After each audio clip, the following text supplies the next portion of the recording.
Hey, party people, welcome to a happy Wednesday episode of SJU. And boy, do we have a lot of slop in our content bucket for you little piggies. We're going to just fill up your trough with trailers and mostly trailers. We got Lightyear, we got Cowboy Bebop, Wheel of Time, Tiger King 2. They're coming fast and furious. We'll also be doing our second victory lap for getting a Dune sequel. That news broke live, I think, yesterday.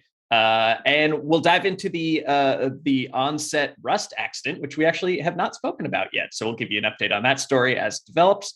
And as always, we'll respond to your comments and questions. So keep those coming in the chat. And I believe Eric should be Skyping in. He should be joining us at some point.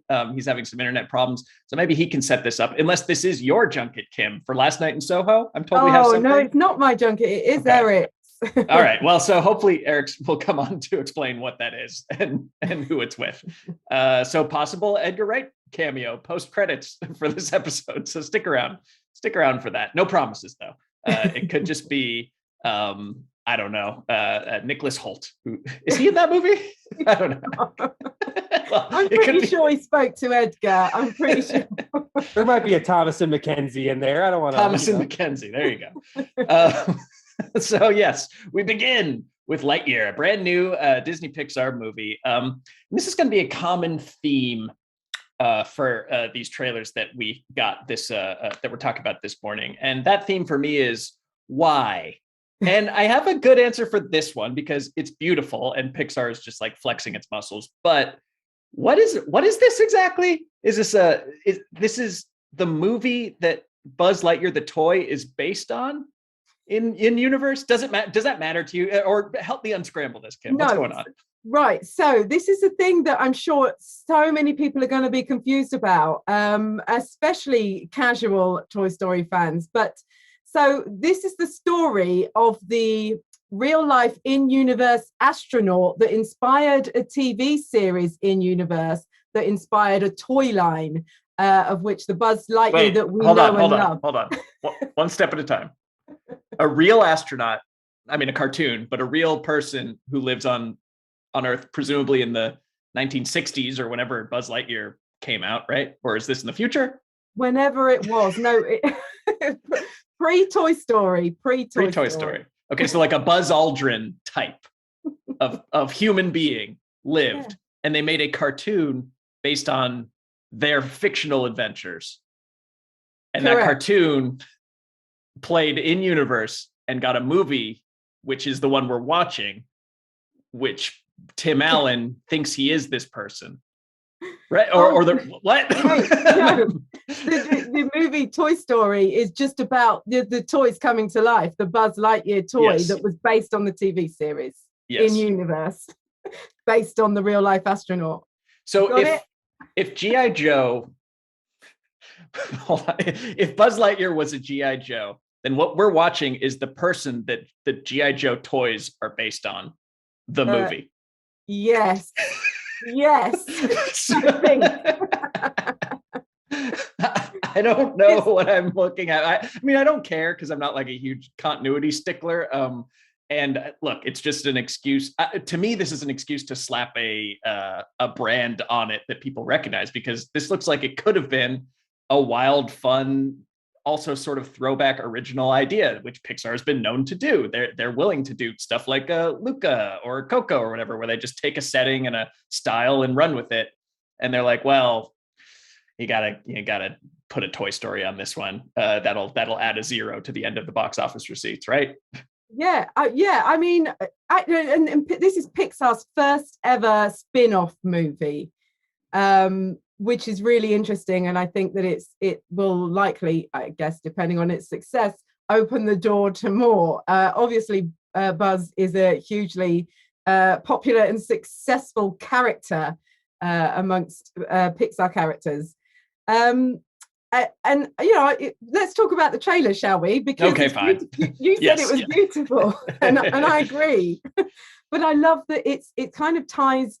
I'm sure there are some that I missed, but it ties it into Toy Story in that crystal sequence. If you saw the crystal that was in the spacecraft, Buzz's spacecraft, there's a mention in Toy Story when Buzz asks whether crystallic fusion has been discovered yet.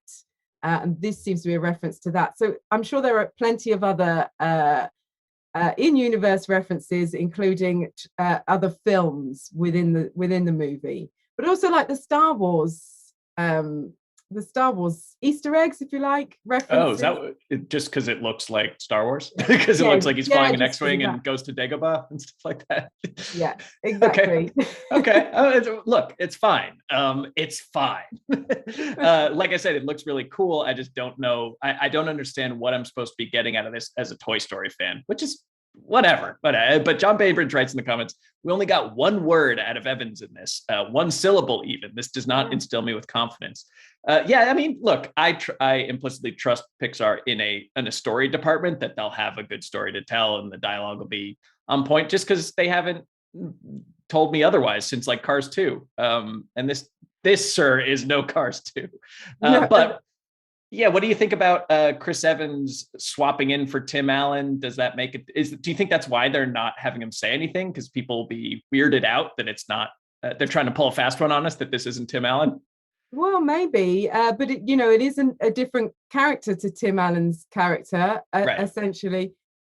Maybe, but I just want to say that WALL-E had a little dialogue, and that's one of the best ones they ever made, right? I think. But there's a reference to WALL-E in here as well, in the robot Eric. Okay. Yeah. I mean, I'm sure there'll be a Pizza Planet, and like they throw everything in everything. They hide everything in there. It's Pixar. Sure. It's all one big universe, man. So yeah, I don't know. I'd be curious to take the chat's temperature on it, but like, I'm really excited with the caveat that I don't get why this has to be a Toy Story. That's not bringing anything extra to the table. If this was called Lightyear or Astronaut Man or something from Pixar, I'd be probably even more excited. So it just adds a confusing layer that I don't think needs to be there. That's my reaction, though. Any final reaction faces to give this? I mean, I think you're right. It's unnecessary. I think I agree with you. If it was just Astronaut Man, it would be fun and cool and something new. And I think we quite into new characters, but it's not. It is Buzz Lightyear.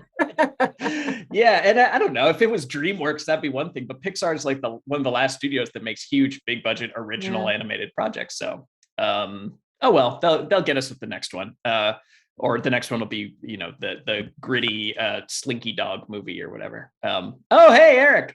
Hi. Oh, you made it just in time to give a quick capsule-sized reaction to Lightyear. My capsule-sized reaction to Lightyear is I get all the cynicism about the fact that they're trying to extend this IP without the problematic lead actor, and why can't they just do something totally original?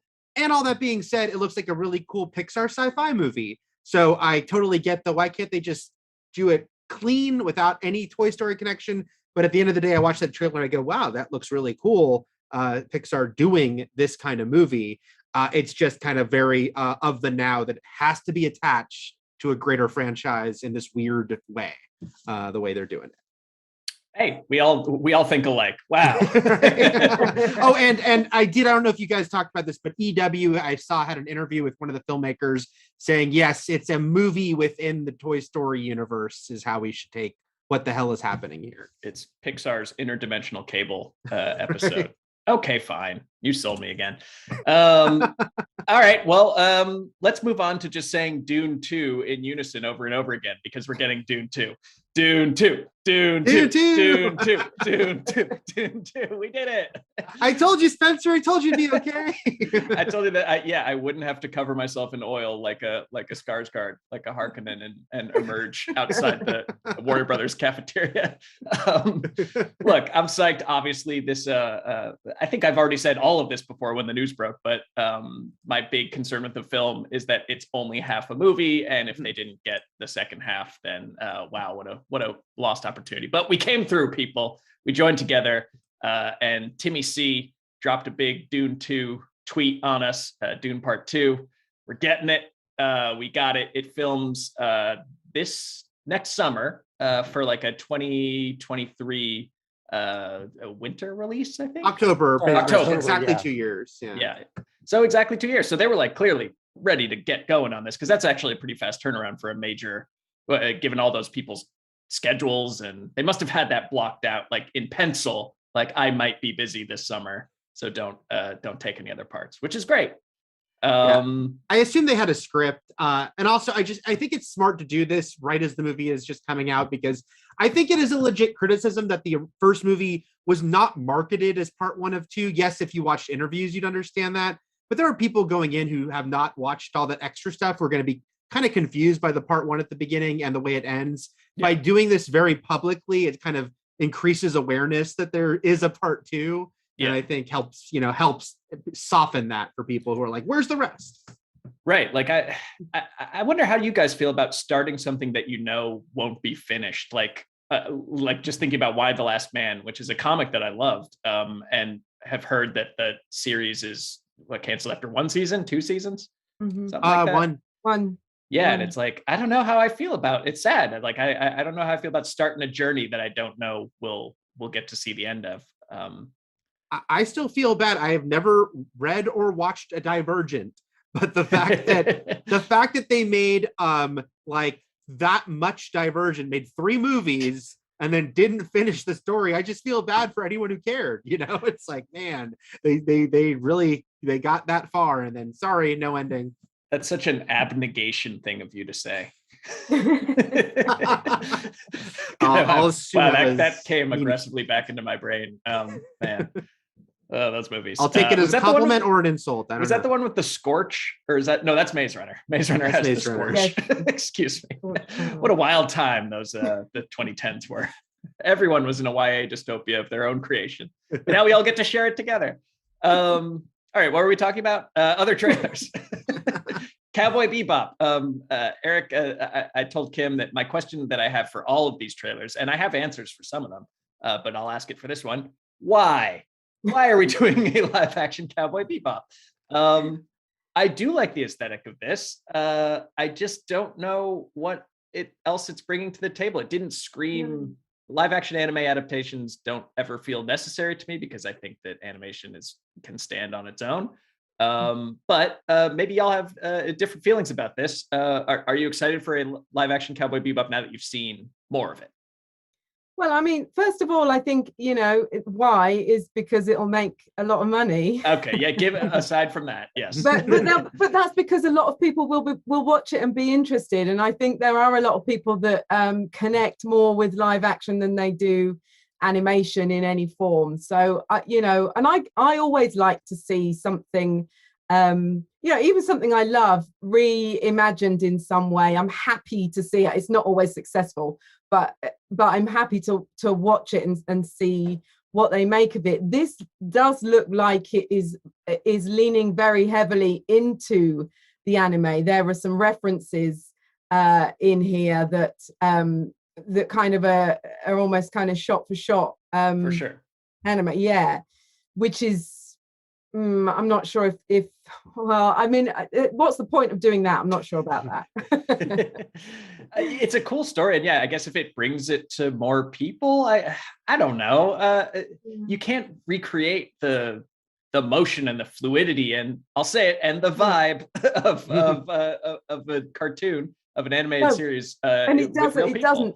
Off the evidence here in this trailer, it doesn't. I don't think it does capture the same tone. Well, what's doing the most work for me is the music, and that's something that you can listen to without the show or just watch the anime again. Eric, this is like one of the 2 animes you've seen. So it's the only anime series I saw all of. I remember liking it and remember little else. I mean, I will say, I thought this was a cool trailer. Like, the style of this trailer was fun. Yeah. What I remember of the anime, like you said, Kim, it doesn't make me think, oh, this is exactly the feel of the show, but it is a cool vibe, whatever it's selling. I'm like, oh, this is an interesting sort of stylistic thing here.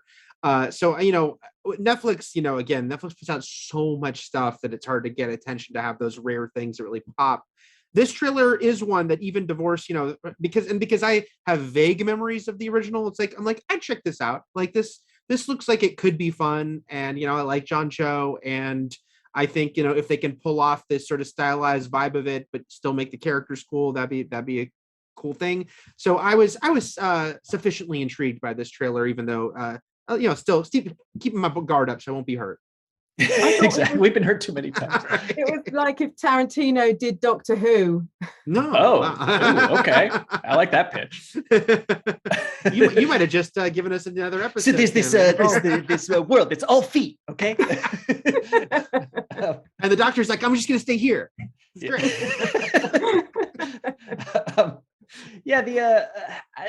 Animation brings you a certain suspension of disbelief, and even for me, like as a Westerner watching anime, where like I'll just be like, okay, that guy's name is Spike Spiegel, but then when you see like a person who you know and love, but like is just he looks like he's wearing cosplay, say, hey, my name's Spike Spiegel. It's like it just seems sillier when it's not animated, and I don't think it should be that silly. Still. Overall, there were some shots that I thought looked awesome, and yeah, it's on Netflix. What's it going to cost me? 0.7 cents of my Netflix subscription to watch this? Come on, we're all going to watch it. All right, the Wheel of Time keeps on turning, baby. This is something that Eric, have you read the Wheel of Times? The Wheels of Time. It's funny. We're going into two things that I've never been that into: anime and high fantasy, which I'm very hard sell on. With some rare exceptions like the Game of Thrones books and most of the series. So I've never Wheel of Timed this before this. Yeah, I'm a moderate. So we're 0 for 3 on book readers. Sorry, but I like stuff like I was just reading the King Killer Chronicles, which Lin-Manuel Miranda is making. Okay, and obviously I like my Lords of Rings and my Game of Thrones, even though it's not the highest of fantasy. But I just look at this and I think, okay. I hear the book's great, but this didn't sell me on it. What about you guys? Yeah, I mean, I am a fantasy fan. Haven't read the books of this. I've actually seen the first few episodes of this because I've interviewed some of the people involved already. But off the back of that, I would say there's a lot of lore. It's very heavy on explaining the lore to you in the first 2 or 3 episodes, and as is tradition. Yeah, well, that's high fantasy for you, right? Well, yeah, and pretty serious, very serious tone. So I'm unconvinced so far, but willing to watch more. He's that guy. He is excellent, but I haven't seen much of him yet. Okay. Yeah, I don't know. This trailer was fine to me, but again, has someone this isn't my jam usually. It looked like what I expect a trailer like this to look like. Well done. You can see that they put money into it, and I think Rosamund Pike is always great, and I like seeing her at the center of this.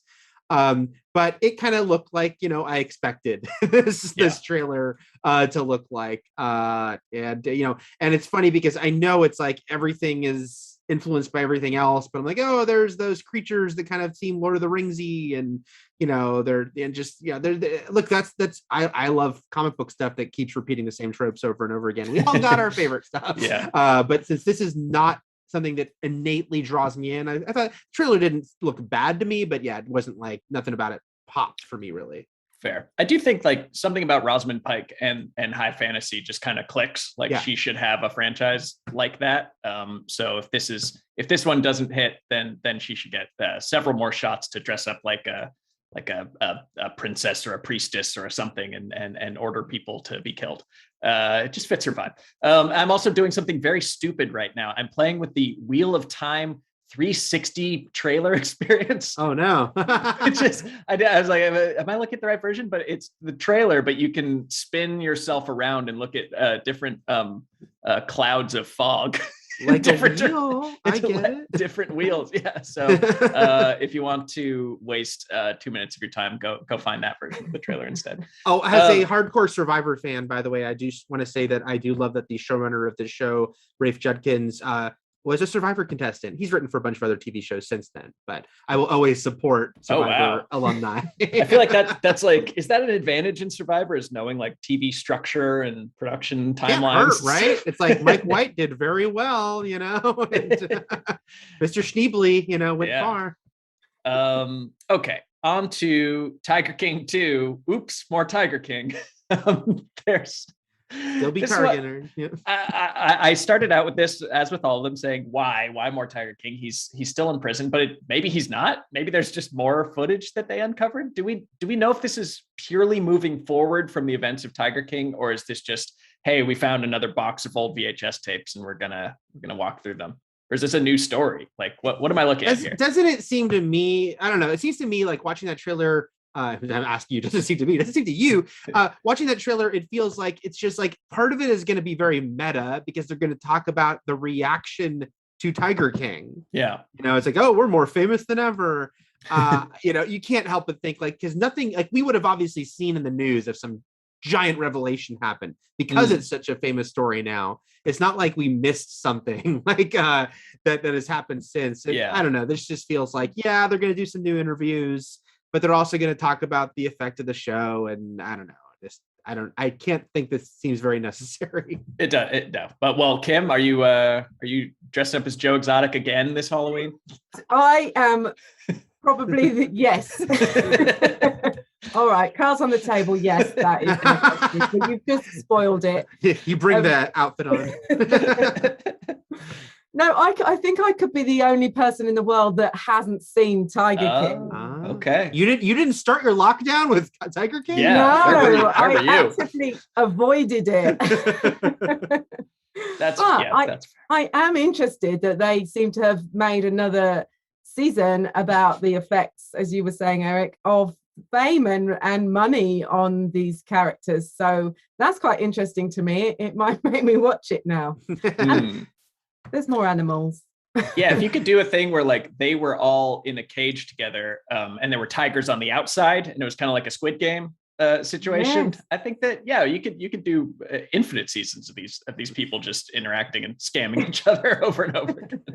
There were parts of the trailer, I'll admit, where I was like, "Oh, interesting," and then I was like, "No, I don't want to get it again." I watched the whole thing, but also because it symbolized, like, because, it hit at quote unquote the right time, which is to say a terrible time when everyone was trapped at home. And it gave us all something to collectively say, look at these crazy people.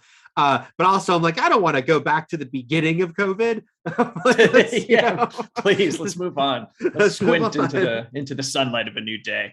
Yes. Did you guys watch The Way Down? I think it was called the Christian weight loss church cult documentary. Oh man, that is one where no spoilers, but it definitely the documentary series ends, and then they just have to put up a card of like a news story that would absolutely change every single thing about what you just watched, and there needs to be a season 2.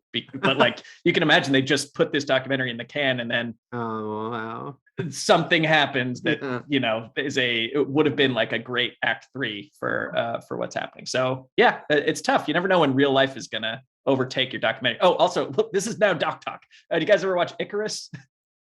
No, you're throwing a lot at us here. What's Icarus? It was this documentary where this guy was watching.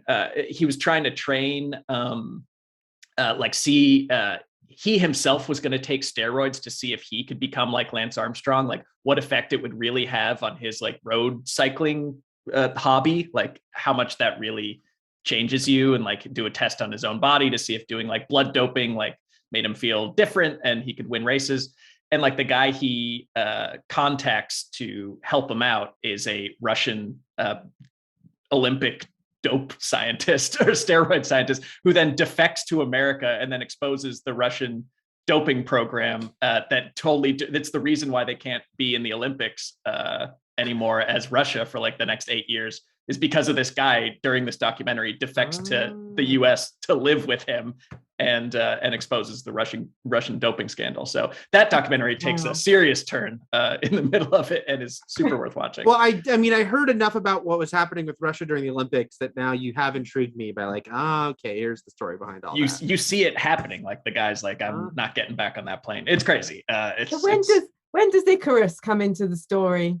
Well, it's a metaphor, Kim. He's flying too close to the sun. Are you saying it's not the video game character or the Eternals guy? Oh, sorry, that's a different doc about the actual historical figure of Icarus. All right, now let's react to something less fun, but still worth asking why about, which is this shooting that happened on the set of Rust. The DP, Halnia Hutchins, was killed last week as actor Alec Baldwin, who you may have heard of, was practicing with a prop gun during rehearsals. And, a ton of news is coming out and still coming out about this. You can read more in-depth summaries than I'm about to give you right here. But there was, according to CNN, there was a fanny pack with ammo seized by the sheriff's department, 2 boxes of just loose bullets. And the assistant director on the movie handed a prop gun to Alec Baldwin, said that it was cold, which means that it's not loaded. I think that is what that means, right? Or loaded with non-lethal ammunition. It was supposed to be empty if they say cold. Supposed to be empty, yeah. And this was this accident happened in the context of crew members walking off the set because of poor safety conditions and just long hours and poor treatment in general. So it seems like a really sad and tragic mess, and what happens when you prioritize, speed over safety. I don't know if anyone has any larger takeaways from that, but it just seems like a bummer, and just kind of tied up in like the strike and in everything we've been talking about, which is like when you cut corners and don't treat people with dignity, mistakes happen.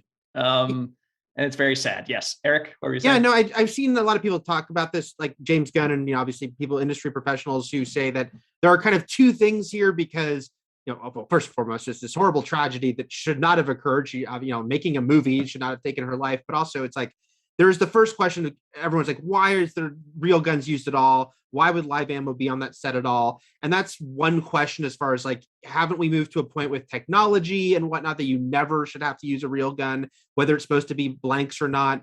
Can't we just fake that sufficiently? Which you'd think the answer is yes at this point. But I think the larger thing you were just mentioning is that it's like beyond that, it's like you can't cut corners in both your hiring and just your like on-set behavior, because everyone understandably brought up Brandon Lee tragedy, which did happen almost 30 years ago. So it's not okay that this happened now, but it's not like this was happening all the time, this specific thing. But other people have died, and they're usually the cutting corners thing, like that woman who a few years ago, that tragedy with the crew member who died on the train tracks with that Greg Allman biopic. Yep. And it's like, that was like the director didn't really have it cleared to be on the bridge, but it's like, we'll just film quickly and get out of here. You cannot cut corners when you're doing these things. And I understand that it's like, oh, we're losing their day and the budget and this and that. But it's as you said, it's like all this stuff with the people that potentially striking, all that, and how tired they're getting with these days. It's like, yeah, guys, let's take a step back and look at the bigger picture here, that people's health, and in this case, lives, can literally be on the line. We can make our movie, but we can also do it at a sufficient a pace that is not insane, where we're not thinking through everything that's happening. Yep. Agreed. Anything to add, Kim? Yeah, I mean, everything Eric just said, I echo. But especially as someone from the UK who has, our gun laws are different to yours. I'm shocked that they still use real firing weapons on movie sets, which you touched on, Eric. And once is enough. Once is too many times. That it happened to Brandon Crowe, and it happened before in 1984. There was an incident where someone was killed with a gun that was firing blanks, that he accidentally killed himself. It's too much, and there shouldn't be, in my opinion, real firing weapons on set. Yeah, and it's just also insane. Like, yeah, it's like in general, you just right. It's like, why can't they at this point, even because they're like, well, the kickback doesn't look real and all that. I'm like, guys, we can make movies where people fly into space. We can figure out like selling a gun, on screen as being real when it's not. I have a bargain I'd like to strike with gun people. It's fake guns, real squibs. We're bringing back real squibs. Sure. Yes, because digital blood, man. The squib must be real. I'm not even looking at the gun. I'm looking at the squib. So let's make that switch. That's going forward. Agreed. That's in the next round of guild negotiations. Should be in the contract. Real squibs. Okay, on to the live chat, because y'all have had a lot of good questions coming as we've been talking about all this. Sort of off topic, well, very off topic, but I want to talk about it. Raynard City Update Channel. What's the least likely group or singer to get a movie biopic? His examples are, I haven't heard of any of these: Dupe, Wigfield, Big Fun, or North and South. I'm not very which one of those did you make up? These Big are very Fun British was the references. band in Heathers. Is there really a band called Big Fun as well? There is. Oh, they were a trio, 3 guys in the late 80s, maybe early 90s even, that looked way older than they were presented, doing, fluffy pop. And I'd quite like to see that story, actually. He said that they're unlikely, but I'd quite like that one. I'll say Hootie and the Blowfish. See how that dude ended up a country star. Also, I'll say forever ago, I remember a really funny Conan O'Brien sketch with him and Andy Richter doing a fake Hall & Oates biopic where they run into each other years after a rift, and I just remember them going Hall Oates across the room. And that made me laugh, and now I want to see the real version of that. That's good. Yeah, the first one that popped into my head was like LMFAO, but then I realized that they're uncle and nephew. Which, there's already like a lot of pathos there. Yeah. One man and his uncle dominating pop charts. There's something kind of weird and funny there. And then the other one is like, I was like, oh, Lana Del Rey, they tried like a bunch of personas on her before the Lana Del Rey one clicked, and like that'd be kind of an interesting biopic too. So I don't know, Smash Mouth. Oh God! There's got to be an interesting angle there as well. I don't know if there is one. I think everyone's very interesting. Yeah.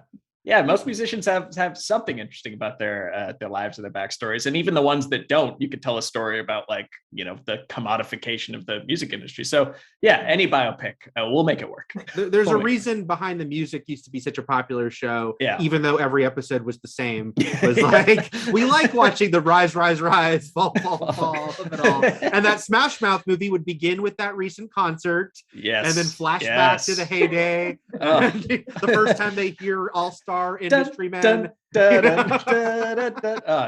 there. Yes, all right. Get your guitar out, Spencer. Don't threaten me with a good time. All right, Adam Hulbert asks, thoughts on Gosling reteaming with the Place Beyond the Pines director for the Wolfman remake. I did not know that was the director he was pairing with, so I am now excited. Those are my thoughts. I was unaware that it was that same duo, because I really loved Place Beyond the Pines. I think everyone should check that out. The interesting, it was news, Spencer, because it was Leigh Whannell doing this. This was going to be his follow-up to Invisible Man, was doing another classic horror thing with Gosling. I'm a little sad he left it, because I really liked Invisible Man, and I wanted to kind of see what he was going to do with this. But I do think this is going to be interesting, seeing, how do you say his name? Cian France, Cian France, Sure. This director who's done nothing that mainstream ever, but done good work. So it'll be interesting to see how he does within the confines of some universal horror here. Yeah, and that's a cool replacement, I think, for Leigh Whannell. Obviously, his Invisible Man was great, and this would have been quite intriguing. But yeah, it gives another layer, something else to look forward to with this version. Yeah, Place Beyond the Pines, not a horror film, but definitely a tense film. He definitely knew how to ratchet up the tension and the bleakness, and he a lot of good shots of the tree of woods and pines. So I feel like that's where Wolfmen come from, right? The pines. Sure, they hang in the pines. They come from beyond the pines. It'd be weird to see a Wolfman in, for example, Paris or London, or on a basketball court. Hey, London will work great. Paris, not so much. We will never get tired. It seems like every week someone retweets into my feed. It happened yesterday, that Dark Universe tweet, enter the Dark Universe with that photo, which is such a wonderful failure. And Invisible Man was this great sort of course correction of Universal going, we're not going to try to do that. We're just going to let filmmakers do their own thing with these classic characters. So this is a pretty cool choice with 1L dropping out to be like, we're certainly not doing another Alex Kurtzman mummy movie when we get this guy to do the Wolfman. As long as Russell Crowe just shows up in the middle to ask you to become part of the Dark Avengers initiative. Just put that in there. Okay, well, Matan Valensky asked a question that I almost want to save for another show so I can like do my homework and really think this through, which is if you did Back to the Future with the time setting changed, which first of all, heresy, but we'll go with it. What would the references be for, I guess he says 1993. So if we're going back to 1993 in a new Back to the Future, what's the pop culture milieu that he's coming through? Like he's probably on rollerblades instead of creating a skateboard. Big fun. Big fun. You can do later. It's, grunge has been out a couple years, but you can still get some of your grunge in for sure. Yeah.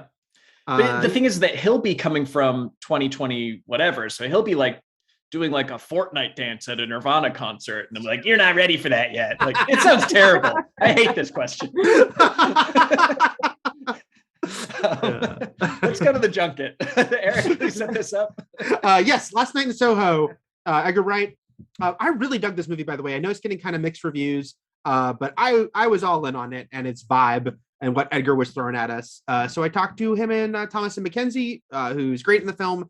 And we talked about the 60s of it all and kind of a fun, interesting thing about this movie, which is that Edgar Wright is getting into the dangers of nostalgia, which he and I both love to be nostalgic. We do it all the time. But here he decided to also take a look at maybe sometimes we put on rose-colored glasses, like for those Nirvana concerts with the Fortnite guys you were just talking about. So that is what we discussed. All right, let's roll that. Thanks for hanging with us. We'll see y'all soon. Bye-bye.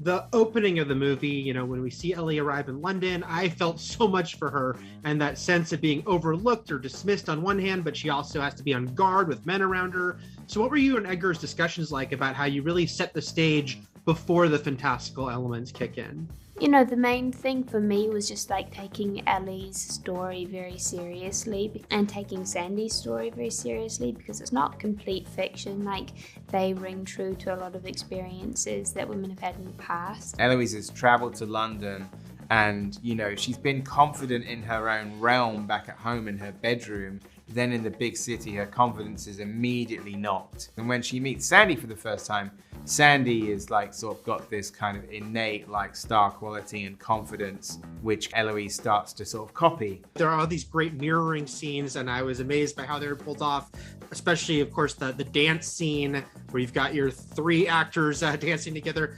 How much prep and work did it take to pull off something like that? It took a lot of preparation for sure. We spent a lot of time in dance rehearsals. I'm not a natural dancer, so it was like Jenny White, the choreographer, had she had a lot of work to do when it came to me. It's all about rehearsal. We'd rehearsed it first in a sort of town hall, with dancers and the camera operator. Then we'd rehearsed it with the actors and the camera operator on the set. Almost like the fourth dancer is the camera operator himself. It's perfect. I love it. You've spoken about your own nostalgia for the 60s that you share with Ellie. If I could live any place and any time, I'd live here in London in the 60s. I would think about the 60s as a time that I missed out on through my parents' record collection. And that continued into sort of like the TV and the film and the art and the fashion of the time. Edgar was really generous in sharing so many films and books and music that he had drawn inspiration from, introducing me into that world and sharing with me how passionate he was also about this time. It's impossible to ignore the dark side of things. But even when I first moved to London in the mid-90s, like Soho was a lot more kind of edgy than it is today. The ghosts are still there, and like the energy of that place like changes after midnight. I would think about that a lot, and I would think about the dark side. You witnessed the murder last night, but you believe this was a vision from the past. Ellie learns that things were not as great as she pictured, at least not all the time. So were you sending yourself a message about the pitfalls of nostalgia? I asked, surrounded by nostalgia. Yeah, I think so. I think maybe sometimes when like making a film is like lying on the psychiatrist's couch, you're sort of trying to cure yourself of something. I'd find myself daydreaming about going back to the 60s so much that I started to think, what is my problem? Is this nostalgia a failure to deal with the present day? So many people in the future might be looking back at this time we're in now and going, I wish we were back in 2021.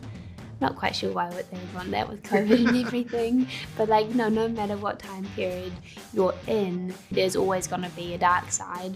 So I guess with all that in mind, the film becomes a cautionary tale for time travelers. I know what you did. You're gonna have to be more specific, love.